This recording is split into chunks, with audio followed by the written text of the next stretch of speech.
At Pearl Harbor, I was a 17-year-old student in high school, senior. And I wanted to join, but my parents said no, they wouldn't sign for me until I graduated. So I graduated at the end of May, and June the 18th, I was a Marine. I didn't give my parents a choice. I just went in, bought the papers, brought them home. I said, now you said I could join after I graduated. So they had to sign. And at that time, I lived in Reading, Pennsylvania, by the way. And I'm not an original Pittsburgh, I'm just a transplant. And I asked him, I said, I had to go to Philadelphia to take the examination. And I said, well, I'd be able to come home afterwards. They said, no, not if you pass. They said, if you pay your own way to go to Philadelphia, then you can come home for a week. So that's what I did. I paid my own way. Went to Philadelphia, passed, got in the Marine Corps, came home and said goodbye to all my girlfriends. Don't tell your mother. Anyway, I went to Paris Island, and after Paris Island, I was a drill instructor. Those are the ones that you learn to hate. Todd asked me one time, he said, why did they make you a drill instructor at 17? And I told him, they were desperate. They were building barracks, we didn't have enough barracks, and they didn't have enough Marines that were used to going what is going on. So they made me a Marine, I think mainly because I could count K's. And I was a Marine for a few years, not a few years, a couple months, and then they got some older Marines back in the Paris Island, and they sent us to New River, North Carolina, which now is Camp Lejeune. And I joined a company, 1st Separate Battalion Reinforced. And when I joined that company, there was 2 men in it. And eventually we went to Camp Pendleton in California, where they took the 1st Marine Division Reinforced and the 2nd and the 3rd and created the 24th Regiment. And then they created the 4th Marine Division. And of course we trained at Camp Pendleton, and from there we headed overseas. I will say we were the first outfit that left the United States and went directly into combat. We left San Diego, and the next time we touched down on the ground, the Japs were shooting at us at Roy Namor in the Marshall Islands. We had a very pleasant trip over. There was 4 of us. We started playing Kiva Bridge when we left San Diego. The night before we landed on Roy Moore, we finished our game.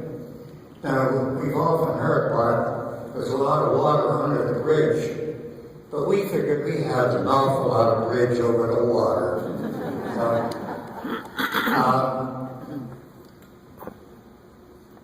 It was believe me, it was a rough deal on Roy Moore.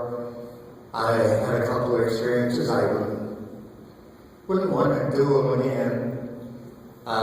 One was we rescued a tank crew, and the one man, the commanding officer of the crew, he was wounded pretty bad, and also there was a flash fire in the tank when the explosion occurred, and he got pretty well burned on his one arm. arm, and I didn't realize that. And so we went to move him to a safer place. And two of the fellows grabbed a leg, and one fellow grabbed another arm. And I grabbed this one arm, and I didn't realize that this was the arm that was burned. And as I picked him up, I almost dropped him because his skin just slid right off. And that was the experience I don't want to go through again.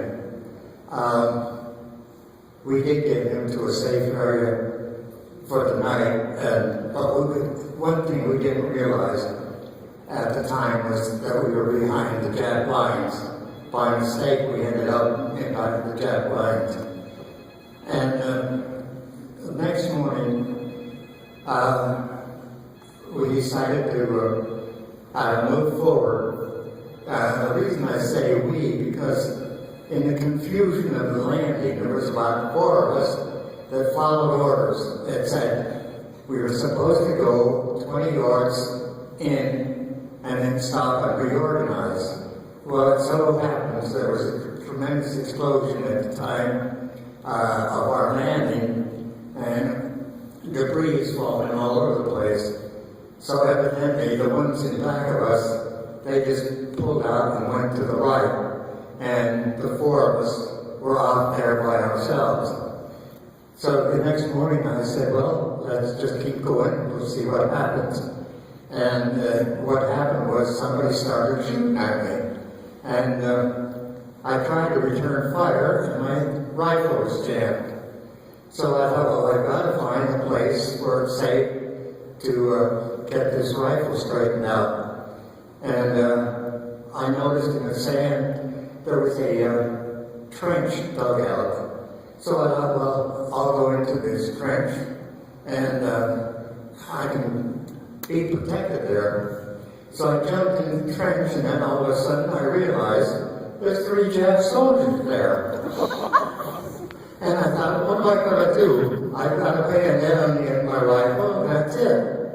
And then I looked a little bit closer, and all the Japs had the muzzle of their rifle in their mouth. Their big toe was on the trigger, and there was a big hole in the top of their head. Oh my. I don't know why, but my first thought was a little girl picked up a China doll and hit it on the head with a hammer. Why, I don't know, but that was the impression I got when I looked at the hole in their head. So, that was part of my experience on Roy and Moore.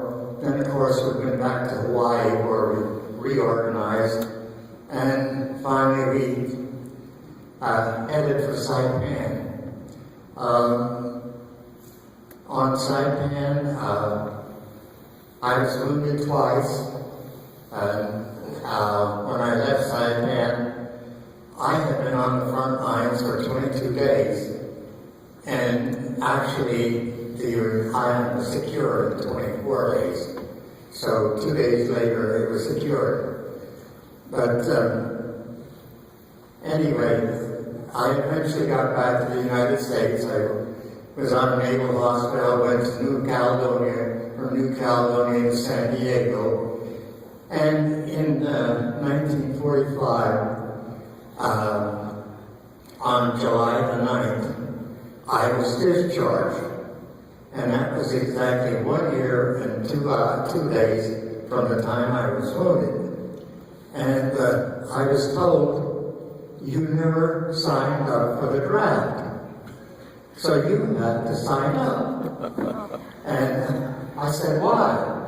They said, well, it's the law. And they said, go down to the office here in San Diego and sign up for the draft. If you don't, you're going to get in a lot of trouble. So I'm thinking to myself, trouble? I've been in 3 years in the Marine Corps, 1 year in the hospital, 2 major battles, and wounded twice. Now, what the hell are they going to do to me? Give me punishment. Thank you, Chuck. Thank you so much.